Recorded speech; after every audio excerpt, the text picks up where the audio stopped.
Guys, I'll talk to you today about diets. Very popular topic. I speak to many people. I do lots of one-to-ones with different people, from actually putting weight on. A lot of the powerlifters and things want to put on some good quality muscle size for their sport, but mainly losing weight. And this is what I get asked tons about. And there's some simple tricks that you can utilize in this. Now, this last couple of weeks, I've had quite a few good one-to-one appointments with clients, and I've looked at their diets, and you know what? They're pretty good. I've had little tweaks to make to them, but really looked at them and said, "Whoa, this is great!" And they've plateaued. They're not losing any more weight, and some of them have started to put a little bit of weight on.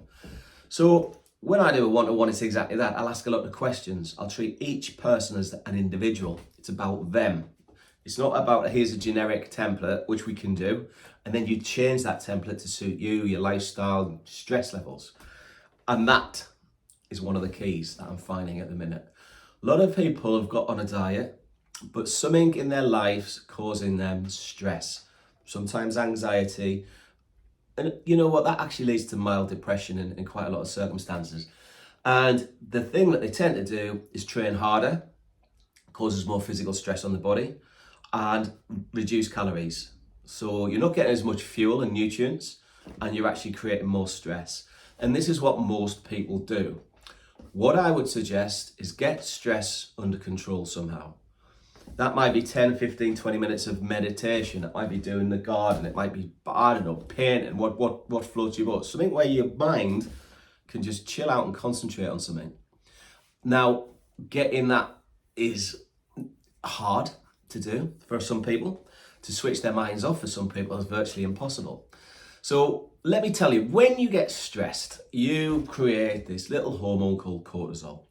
And cortisol is what they call a catabolic hormone. It will get your body eaten into muscle rather than fat. The thing we all don't want to happen when we're dieting. We want to eat into that fat. We want to obliterate that fat. We want to look slimmer, fitter, more toned, shredded if you're a bodybuilder. Cortisol is your key. Now, there are a couple of products I love to use, two in particular. Ashwagandha is phenomenal. If you buy it, make sure it's KSM66 on the label. That's what the NVRENUF one is. Or Rhodiola rosea, my favourite herb for cortisol, for energy, for sleep. It's an adaptogenic thing. It raises your mood.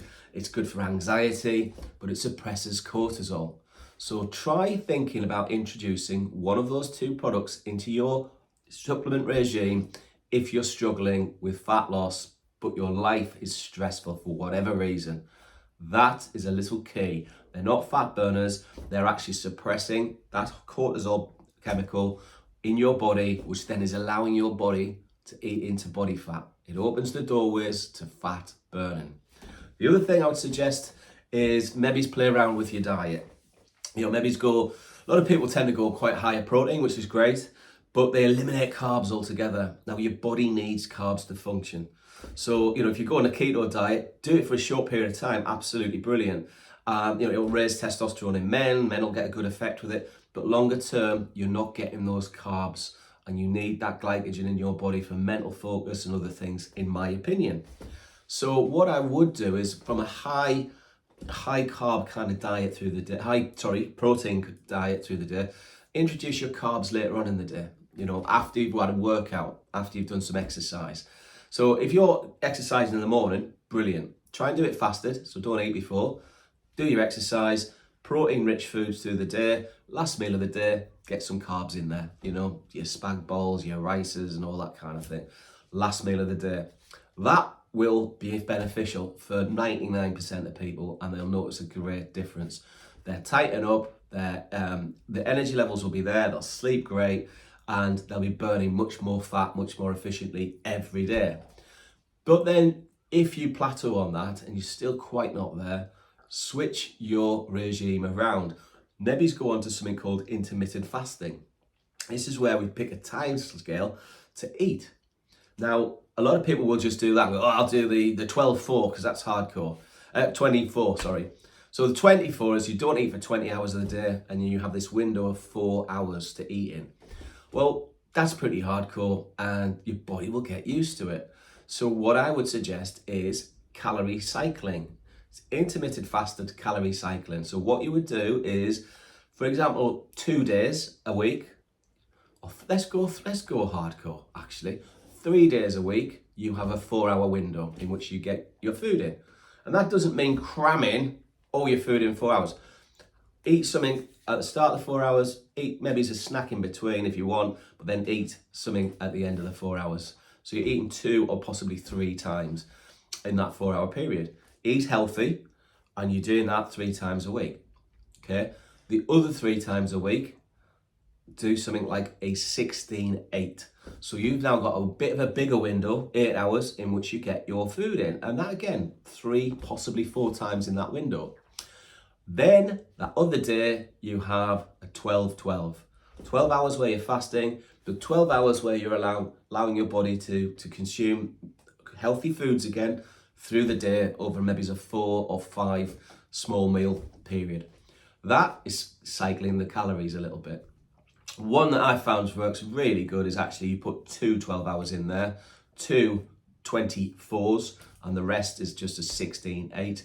And you'll have that variety. Your body will keep moving and burning fats because it's always on the go. It's guessing what's coming next, and you'll have some great success with that. So there's a couple of little tips for you guys on diet and what I would do with diet, but also be aware of cortisol. If you are stressed out, most of us are, me included. I mean, I've gone on my diet, this has been my 5th week. I've dropped 10 kilos. But one of the things, because of my situation at the minute, is I've got quite a lot of stresses going on externally, which is just life. And I put rhodiola in that mix because I know it's going to suppress those stress hormones. They're not good. They're certainly not good for weight management. They're not good for rebuilding muscle. So rhodiola was one product I put in the mix. Cleanse, got it here. That's mine. Is another product I got in the mix. Those 2 things: cortisol, cleansing. Fecal plaque out of my intestinal tract, which is about 26 feet long. That is one of the most underrated products out there, trust me. Other companies don't do it because they don't get it. I do. I understand the importance of this. My absorption of nutrients has increased now because I've been doing this for 4 weeks. My cortisol levels are down. My body's it's changing. I'm looking slimmer and leaner. I'm still a chunk, don't worry about that. That's my problem. But 10 kilos has been probably a little bit too much, but everything's on point. I've introduced a fat burner into that mix as well, and a Tonka Ali because I'm in my 50s and I use that as a testosterone booster.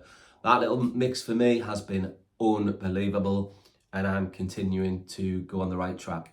So there you go. Cortisol will be suppressed if you take ashwagandha or rhodiola.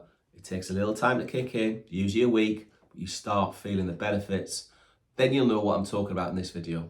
Guys, have a fantastic day. I'll put a link to the products on here somehow, and you can see for yourself and read a little bit more. Have an amazing day. Thanks ever so much for watching. Speak to you soon. Bye-bye.